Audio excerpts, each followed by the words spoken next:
Voilà. Et moi donc, Patsiti fi, j'ai ouvert ma bouche, El Hachem, vers l'Éternel. Velo uchal la chouve, et je ne peux pas revenir. Je ne peux pas revenir. Alors, ce je ne peux pas revenir est carrément excessif. Oui, c'est là que mais en fait, on l'a déjà expliqué au fur et à mesure, oui. par anticipation. C'est excessif parce que il ne peut pas revenir parce qu'il ne veut pas revenir. C'est tout ça. Il pourrait se désavouer, mais en se désavouant, c'est pas seulement sa déchéance personnelle.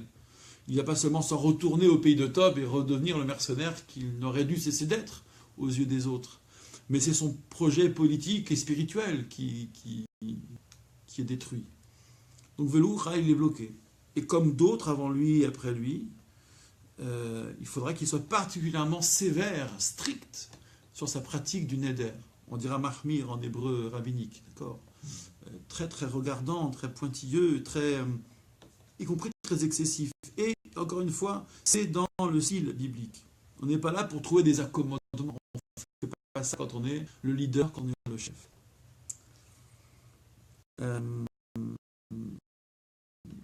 Alors, c'est là que je trouve qu'il y a un très beau moment chez quelqu'un. Vous savez, donc dans Macbeth, il y a ces filles d'Estaing, je ne sais pas comment on traduit, qui disent deux choses à Macbeth. Il dit voilà, tu seras roi, mais c'est Banquo à côté de toi qui les filles seront rois. Et donc son problème à lui, c'est être roi, c'est qu'il peut précipiter les choses. Donc c'est sa femme qui en appelle toutes les forces du mal pour être capable de convaincre son mari d'exécuter le roi. Et puis finalement, il va essayer d'exécuter Banquo, sauf qu'il y a un des fils qui lui après dans la prophétie se réalisera. Donc la chose ici, on joue avec les interprétations de ce qu'on croit être la prophétie. Vatomer Elav. Donc c'est, en somme, d'accord, c'est un signe de Dieu. Alors, je voudrais préciser la chose. Comment ça peut s'entendre ? Parce que la fille de Jephthé, elle dit, bah ok, papa, tu as dit, il faut le faire. Mais comment ça pourrait fonctionner en termes thoraïques, si vous voulez, au niveau de la loi juive ? Alors, le sacrifice humain, vous avez des interdits explicites s'agissant des sacrifices humains destinés aux idoles. Mais des sacrifices humains destinés au Dieu unique, je ne dirais pas qu'il y a ambiguïté, mais on pourrait créer les ambiguïtés. Par exemple, Abraham fonce pour ce qu'il est son fils. Alors, je sais bien que c'est un récit compliqué, qu'on peut traiter qu'à la fin, l'issue est qu'il ne sacrifie pas son fils. Seulement, lui, il ne dit pas à Dieu, ce que tu demandes est impossible, pas toi, pas ça. Il considère que c'est une impossibilité, enfin, ce n'est pas une impossibilité, puisqu'il y va de bon cœur. Alors, ça lui fait mal, il ne comprend pas tout, mais il estime que c'est fait partie des possibles. À la fin, donc, l'ange qui dira ne porte pas atteinte à l'enfant. Est-ce que ça pose une règle définitive ? Ça pose un principe. C'est pas encore normatif, a priori, c'est pas encore une règle. Ensuite, le verset, là je parle au niveau des commandements des sacrifices, qui semble exclure le sacrifice humain, il ne le fait pas officiellement, il ne le fait pas explicitement plutôt. C'est-à-dire, c'est le tout début du Lévitique, Vaïkra el Moshe, etc. Adam qui akriv mikem korban lachem, un homme qui approchera parmi vous un sacrifice pour l'Éternel, min abehema, min abakar ou min atson, takriv et korbanchem, de l'animal, menu bétail ou gros bétail, menu bétail, vous amènerez vos sacrifices. Et après, hop, on décline, après avoir cité des catégories d'animaux, on décline les circonstances des sacrifices et les catégories de sacrifices. Très bien. Mais min abehema, la traduction orale dira velo min adam, et donc pas de l'homme. Mais c'est une déduction du Midrash et du Talmud. Une simple déduction. Et puis, une déduction fondée sur le fait qu'à aucun moment, on ne voit dans les sacrifices réguliers de sacrifices humains. D'accord ? Alors, imaginons que quelqu'un s'estime investi du pouvoir divin. Et quelqu'un comme Jephthé estime être en direct, en relation directe avec Dieu. pourrait intervenir ce phénomène qu'on appelle en hébreu rabbinique, c'est un vrai concept, Hora'at Sha'a, enseignement exceptionnel, disposition exceptionnelle. Et donc là, il se pourrait qu'il soit allé chercher cette information exceptionnelle en provoquant Dieu, en disant voilà, je suis prêt à tout sacrifier, y compris ma fille, sachant que dans les mots, c'est probablement cette hypothèse-là qui vient en premier. Ne nous voilons pas la face. Qui va sortir de chez lui et venir à sa rencontre? C'est surtout à sa rencontre. Hein. Certainement pas l'animal, pas a priori l'animal. A priori, c'est sa fille. Donc il est prêt à cela et il parie gros avec Dieu en se disant ou bien Dieu m'épargne ma fille, ce sera un signe, ou bien s'il ne me l'épargne pas, c'est qu'il veut que je la sacrifie et que c'est exceptionnel. Voilà. Les commandements parlent de la situation régulière. Quand il y a un temple sur pied, voilà ce qu'on offre dans les temps normaux. Mais il peut y avoir des circonstances exceptionnelles et on va jouer sur quoi? Pas seulement sur l'ambiguïté, le fait que la Torah n'ait pas dit explicitement surtout pas d'homme pour sacrifier au temple, mais le fait que ce surtout pas d'homme seulement déduit entre en conflit avec l'obligation d'accomplir son vœu. Vous avez d'un côté un commandement clair, tout ce qui sort de sa bouche tu dois faire. Les histoires d'annulation de vœux sont des triturations rabbiniques, mais ce n'est pas la loi fondamentale a priori. Et deuxièmement, de l'autre côté, donc, encore une fois, vous avez Mina Behema, Lo Mina Adam, qui est une déduction. Alors il y a un espace en fait. C'est pas que Yiftach a eu raison, il a eu tort, on va le savoir. Le Talmud dit pourquoi il a eu tort.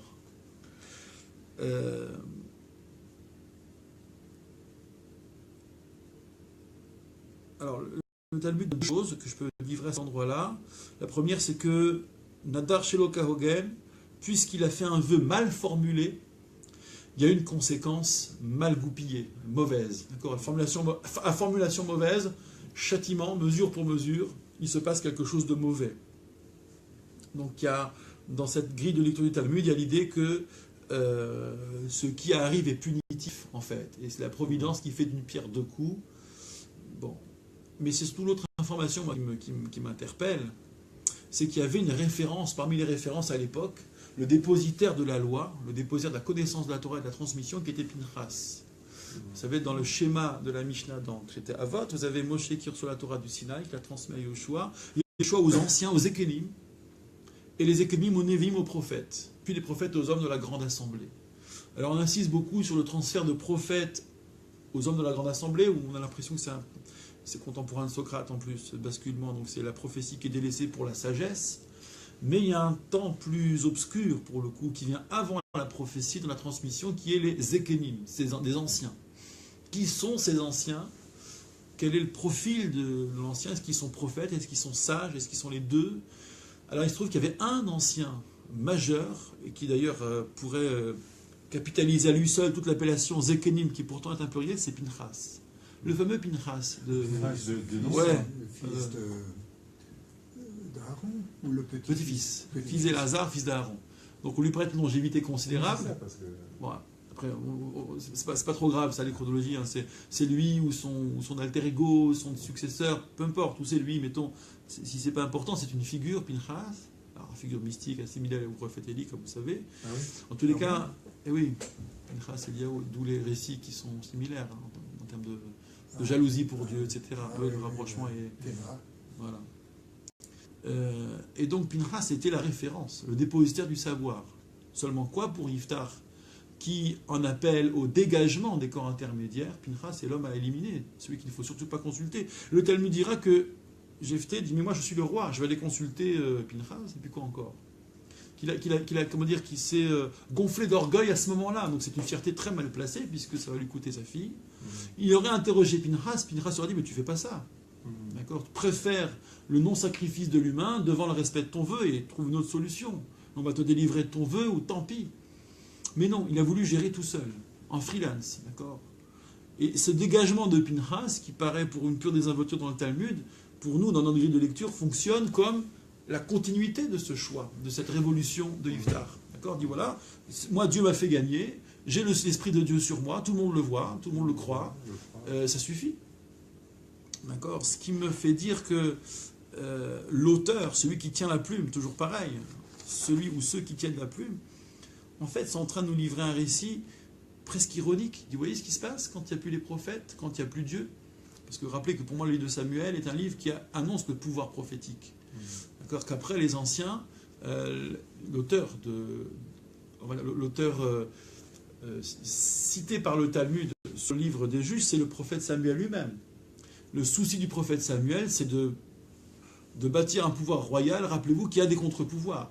Il est extrêmement méfiant, ça lui est pénible de nommer un roi, pas seulement pour des considérations personnelles, mais surtout parce que ce qui lui est pénible, c'est un roi qui va forcément abuser de son pouvoir. Donc il lui faut un contre-pouvoir. Qui est ce contre-pouvoir? C'est les prophètes. Il faut un roi qui soit soumis à la loi de la rétribution divine. Tu fais ce qui est le bien, tu es récompensé, tu fais ce qui est le mal, tu es châtié.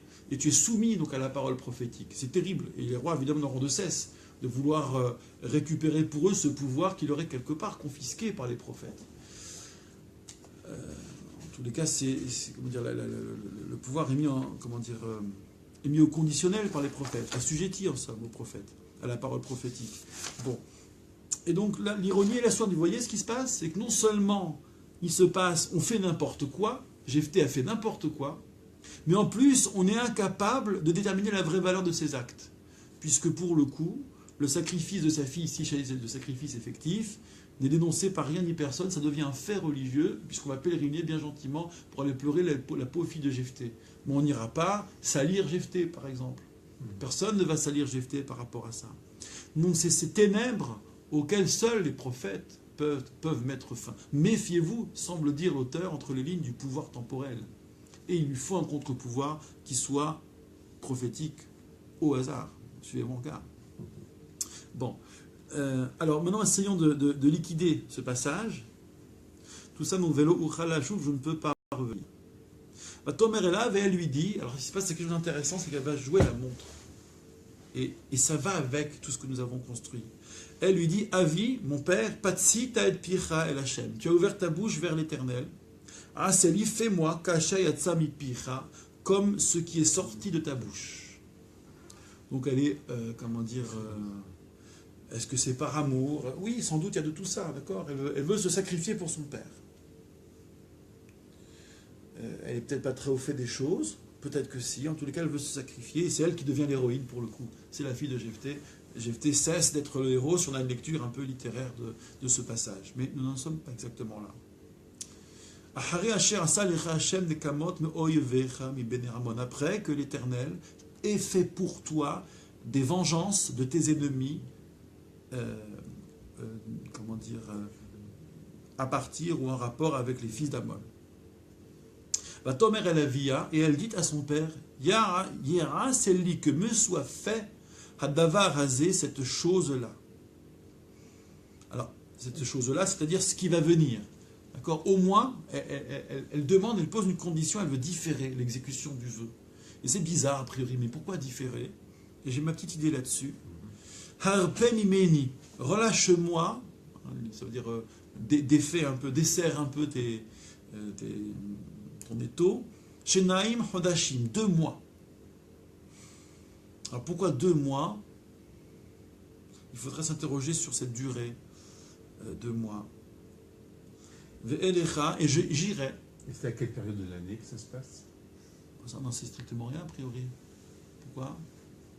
Parce que dans ces 2 mois, il y a peut-être un événement. Ah! Quelque chose, un anniversaire. Non, une lune pour monter, une lune pour descendre. 2 lunes, quoi, ouais. 2 lunes. De renouvellement de lune, je ne sais pas. 2 mois. Alors 2, ça fait témoin. Je ne sais pas s'il y a un rapport immédiat, mais ça pourrait.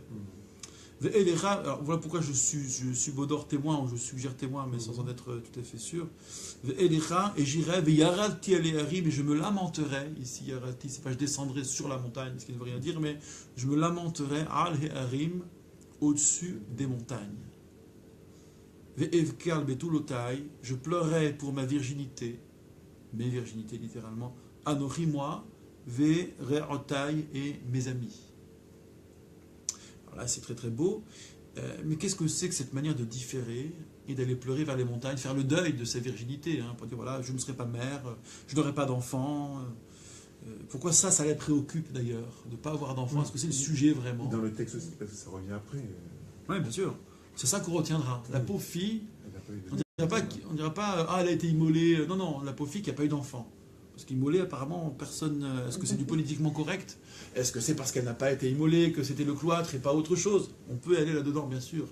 Mais si elle a été effectivement immolée, ça veut dire que le sang versé est complètement passé sous silence, ce sang-là, en tous les cas. Donc ça, c'est curieux. Comme si, je vous disais, le geste de Iftar, finalement, bon, bah, aussi exceptionnel que cela puisse paraître, lequel geste, en somme solitaire, c'est une théologie solitaire, n'a pas été confronté au savoir de Pinchas, mais pour des raisons tactiques et politiques propres à Iftar et à sa démarche. Ouais. Alors, je propose de dire cette histoire de Yarati Arli Harim, quand quelqu'un s'en va dans les montagnes, c'est pour aller chercher de l'aide. Et pas n'importe quelle aide. Et ça, Enai, Ali Harim, et Aïn Yavo Ezri. Ça, c'est le psaume. C'est le psaume. Je lève mes yeux vers les montagnes, c'est-à-dire vers ce lieu où la terre atteint des sommets, qu'elle pointe vers le ciel. D'accord. C'est depuis mon sol, j'essaie de me tourner vers Dieu. Mais Aïn Yavo Ezri, et puis les montagnes, vous avez plusieurs sommets. Allez, d'où va venir? D'accord. Depuis ces sommets, duquel viendra mon secours? Je pense que la fille de Jephthé a joué la montre, pas juste pour faire son enterrement de vie de jeune fille, c'est peut-être l'expression, mais a voulu voir si Dieu allait répondre. Tout simplement, si ce temps témoin, pour ça que j'ai utilisé la symbolique du 2 comme rappelant celle des témoins, comme si ce temps témoin allait permettre que Dieu intervienne pour que, allez, une voix sorte, quelque chose de fantastique, de miraculeux, et enraye cela. Donc, autrement dit, elle attendait une confirmation qui n'est pas venue. En tous les cas, cette non-confirmation, Jephthé l'interprète encore comme la persistance de Dieu à vouloir que sa fille se sacrifie. Mais c'est terrible. Hein, et je reviens vraiment sur le caractère ironique du récit, du point de vue de celui qui tient la plume. C'est véritablement terrible. Vayomer Lechi, il lui dit va. Vaishlach ota shetin chodashim, il l'envoya 2 mois. Va telechi vera oteha. Elle et ses amis, ça veut dire qu'ils ont prié ensemble, ils ont cherché ce secours ensemble. C'est une communauté d'amis et d'amour en fait qui se déplace. Vatev al betulotea, elle pleura donc sur sa virginité.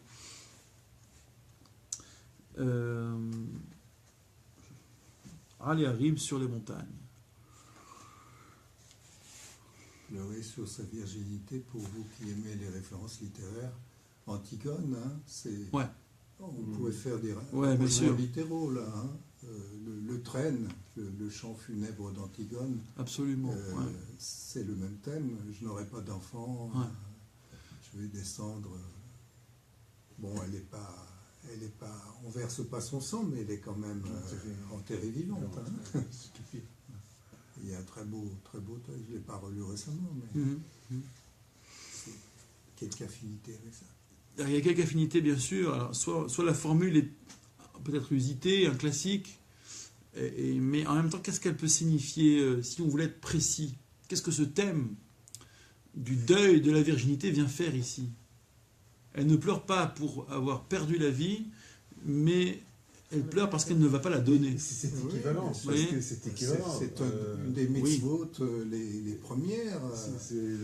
Puis le commentaire du Midrash sur les sangs d'Adam d'Abel qui paye. Oui. C'est toute la descendance d'Abel qui a été... D'accord, oui. Signifier la mort d'un individu, c'est signifier l'absence de sa descendance. Oui, ça veut dire. Oui. Parce qu'il est avec elle. Bon, mais c'est Betulotai, cette façon de ramener tout à la virginité. Vous voyez, pleurer pour sa virginité. C'est curieux quand même. C'est pas seulement pleurer pour sa descendance, quelque chose de très de rudement féminin. Et j'ai pas été au bout de ce mystère. Donc je manque de recul sans doute. Alors on va peut-être revoir du côté d'Antigone, pour voir comment c'est connoté au juste cette histoire de virginité. Alors, Vaïhi Miketz Shenaim Chodashim se fit au terme de 2 mois. Vatash Ovel Avi, elle revint vers son père. Vayar Asta, il lui fit et Nidro Asher Nadar, le vœu qu'il avait formulé. Elle n'avait pas connu d'homme. Ah, encore cette histoire, elle n'avait pas connu d'homme. C'est le problème de connaître un homme ou pas. Quel gâchis, elle n'a pas connu d'homme. Je trouve ce thème un peu décalé. Enfin, je cherche à comprendre ce qu'il vient faire ici. Vatei Chok Israël, et se devint une loi au sein d'Israël, une coutume ancrée, gravée. Chok, je pourrais dire un fait religieux, un point de repère. C'est-à-dire qu'on a là pleuré, Miyami Miyamima, d'année en année, de jour en jour, Telachna Benot Israël, les filles d'Israël, les Tanot allèrent faire l'élégie, littéralement. D'accord les Bat Iftah Hagilardi, pour la fille d'Iftah Hagilardi, pas pour Jephthé qui a sacrifié sa fille, pas pour, mais seulement pour elle qui a été sacrifiée. Et si on ne sait pas quel est le contenu de cette élégie, mais bon, c'est une vérité. Arba'at Yamim Mashana, 4 jours par an. Les 4 jours par an, ça vous parle? Qu'est-ce que ça vient faire ici, les 4 jours par an? Ça non plus, j'ai pas été, comment dire, j'ai pas été au bout. Bon. Oui, ça pouvait pas être 3 jours, parce que 3 jours, c'est plutôt positif. Ouais. Bon, on cherchera sur la symbolique des 4 jours. Voilà, moi j'ai 2 questions en suspens vraiment là-dessus. C'est cette histoire de virginité. Je ne sais pas comment ça devient un thème utile dans notre déroulé.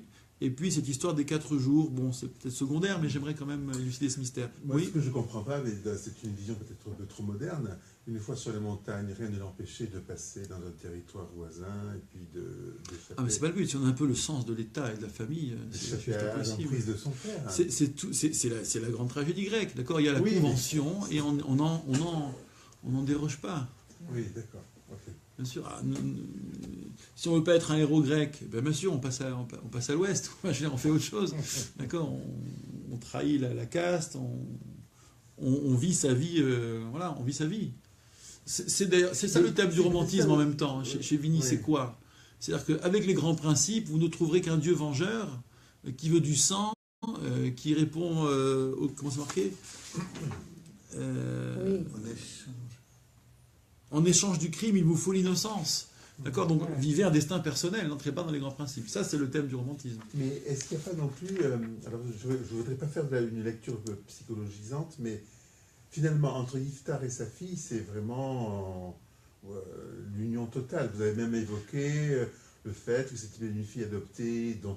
oui, j'ai spéculé, disons, gratuitement, ou presque gratuitement. Mais disons que c'est fusionnel. En un mot, ce serait fusionnel. Ouais. Et que finalement, ce qu'elle demande, c'est un peu d'espace, les 2 mois. Oui, elle ne passe pas avec son père. Et ensuite, ensuite elle est quand même happée par le clan, par l'histoire de son père, et donc elle revient, et puis... mais est-ce qu'il n'y a pas...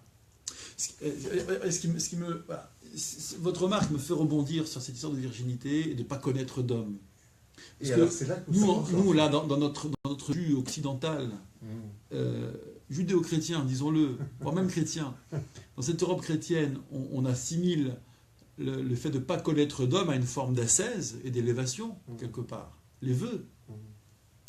Et là, non. Pour elle, c'est le drame est qu'elle ne va pas connaître d'homme. Il va lui manquer ça. Le drame, c'est qu'elle n'aura pas de postérité, de descendance. Oui, mais c'est dit autrement, pas connaître d'homme.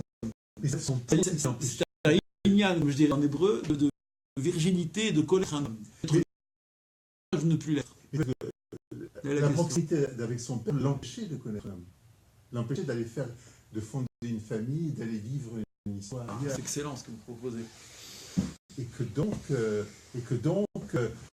le vœu finalement ne fait que cristalliser que cette proximité où le vœu coule dans le marbre. Vous voyez, il y a quelque chose d'audacieux qui me vient dans ce que vous proposez, c'est qu'en fait, sacrifiant sa fille, elle est figée pour une éternité, que figée la situation de fusion. J'essaie d'une part de mettre dans la peau d'Iftar, plus exactement dans la peau d'Iftar racontée par une main qui tient la plume et qui n'est pas très favorable. Iftar serait donc, ok, il balaye le schéma politique, la transmission patriarcale avec la bonne fratrie bien légitime et les tribus et les fils des tribus, etc. Très bien. Qu'est-ce qu'il a à côté? Il a un rapport fusionnel avec sa fille, qui n'est pas un garçon, ça n'est qu'une fille, d'accord? Il a un rapport fusionnel avec elle, et puis au fond, elle grandit, maintenant elle grandit. Elle est en âge de se marier. Et lui, qu'est-ce qu'il fait? Il dit, tiens, je vais faire du pierre de coups, je vais l'empêcher de se marier. Bon, si je voulais être méchant avec Iftar et dépeindre ce héros comme ça, il n'a pas très envie peut-être qu'elle se marie. D'accord? Lui, il se plaint pas lui-même, d'accord? Il dit, tu accables, voilà. Lui, il s'en fiche qu'elle n'ait pas connu d'homme, c'est elle, c'est dans sa complainte à elle. C'est le contenu de sa complainte à elle et de ses amis. Lui, pour lui, il est touché, lui. Donc, c'est un amour captatif, qui n'a rien d'objectif, d'accord? Et donc, plutôt qu'elle soit un autre, je ne dirais pas que ça fleurit inceste, n'exagérons rien, mais il y avait un parfum de ça, ce caractère fusionnel lui rendait impossible qu'elle se marie avec un autre homme. Résultat, c'est pas, c'était inconcevable qu'il la propose en sacrifice, après tout. Et elle, donc, qu'est-ce qu'elle fait? Alors, pour moi, le coup des montagnes, elle a cherché une réponse divine. Donc, on peut échapper à l'immédiateté de la sentence du père, en disant, voilà, mon Dieu, mais enfin, je reste avec mon père, j'aurai pas d'enfant, il me garde, il est possessif, il me sacrifie d'une certaine manière. C'est intéressant que l'autre version parle du cloître, parce que ça revient au même, en fait. Oui. Le cloître, ça l'arrange pas. Enfin, ça l'arrange sans l'arranger, mais au fond, sans doute, ça l'arrange. J'exagère un peu, je force le trait pour qu'on voit clair, en fait. La caricature, des fois, elle perd la clarté. Et donc là, elle se plaint à Dieu en demandant l'émancipation. C'est ça. La réponse divine qu'elle attend, c'est l'émancipation. Il dit, qu'est-ce que je fais, moi qui n'ai pas connu d'homme? Est-ce que tu ne vas pas faire que je connaisse un homme? Autrement dit, que tu me défasses des liens d'avec mon père ou de son vœu, sachant que c'est une seule et même chose. Mon père et son vœu, c'est la même chose. Voilà. Donc c'est une description, une mise en échec du schéma de Jephthé. D'accord? Bon. Une critique. Ça correspondrait parce presque qu'on une insiste vraiment beaucoup sur le fait qu'elle est seule avec lui. C'est quand même avec qui et qu'avec elle, il ne s'est pas occupé d'avoir d'autres enfants qu'elle. Voilà. Il y a quelque chose de cet ordre-là. Bon, il faudra laisser mûrir en nous, d'accord, cette possible revendication, mais voilà, cette idée de virginité, de ne pas connaître d'homme, c'est vraiment, c'est plutôt lié à comment échapper à son père, plutôt qu'à la postérité, la seule postérité, qui n'est pas une préoccupation, en tout cas pas de lui, peut-être sans doute pas d'elle. Sachant que la postérité par les filles, c'est pas considérable, vous voyez. Et puis alors, si je veux être encore plus vache, le commandement croissait et multiplié, puisque ça consiste pour les femmes à se mettre en danger, il est une obligation moins forte, voire d'après certains, pas une obligation du tout. C'est l'obligation des hommes pour qui c'est physiquement facile. Pour une femme, on peut pas imaginer qu'un commandement lui enjoigne de se mettre en danger a priori, si elle n'est pas consentante. Donc il y a une différence. Bon, ça c'est un truc théorique des médiévaux et du Talmud, ne rentrons pas là-dedans, mais je ne suis pas certain que ce soit un enjeu ici. Mais disons que je dirais que culturellement, c'est moins urgent, c'est moins crucial, sans doute pour une fille de Jephthé, d'avoir des enfants. Par contre, la problématique de connaître un autre homme que son père, ça peut faire sens ici. Ouais. L'insistance sur la maison aussi, il l'a gardée là. Oui, la maison, parce que du coup, d'après vous, quel âge elle n'était pas ailleurs que dans la maison. Hein. Oui. Pour venir à sa rencontre. Oui. Quel âge a-t-elle, là, d'après vous? J'en sais rien. Elle est en âge de se marier. Oui, c'est pour savoir si c'était en gros une vieille fille, entre guillemets, ou si c'est... Oui, on peut pas en dire plus. On peut pas en dire plus, oui. Ou alors, on avance. Oui, on va un peu loin. Mais alors, en âge de se marier. Ou en âge d'y penser. Oui, c'est ça, oui, puisque c'est quand même récurrent. Voilà. En âge d'y penser, c'est pas la gamine de 3 ans. D'accord. Enfin, je sais pas, c'est... Bon, on a presque tout débroussaillé. Il reste les 4 jours. Voilà, les 4 jours, on n'a pas encore trouvé ça, mais c'est un détail. Bon, Pas forcément. Enfin, je sais comment? pas forcément. Pas forcément, oui, ça peut être un indice. Les détails qui dénotent sont autant d'indices qu'il faut décrypter. Quelques jours, les jours de fête, mais il y en a plus que ça. Non, Mais c'est 4 jours groupés, a priori. C'est Ah, un pèlerinage de 4 jours. Un pèlerinage de 4 jours. 4 jours de suite, oui. A priori. 4 jours de suite. Oui, Oui, de oui, suite, je sais c'est pas. Ou 4 moments de l'année, mais ça paraît. Non, je sais non, pas ce pas qui est ça. admis dans les commentaires, mais pourquoi pas. Mais bon, l'idée c'est d'y aller une fois, en tout cas périodiquement, soit 4 fois dans l'année, soit 4 jours d'affilée. Mais C'est ce comme sont on quand peut. même des filles qui vont pleurer. C'est pas les, Ouais. c'est pas les filles. Oui, oui, oui, Et oui, donc, oui, oui. c'est lié quand même au mariage. Ouais, c'est lié à ces filles qui à vous ces rendez filles compte. qui revendiquent un peu l'autonomie par rapport au Bien père. sûr, bien sûr. C'est un deuil que prennent les filles. Mm.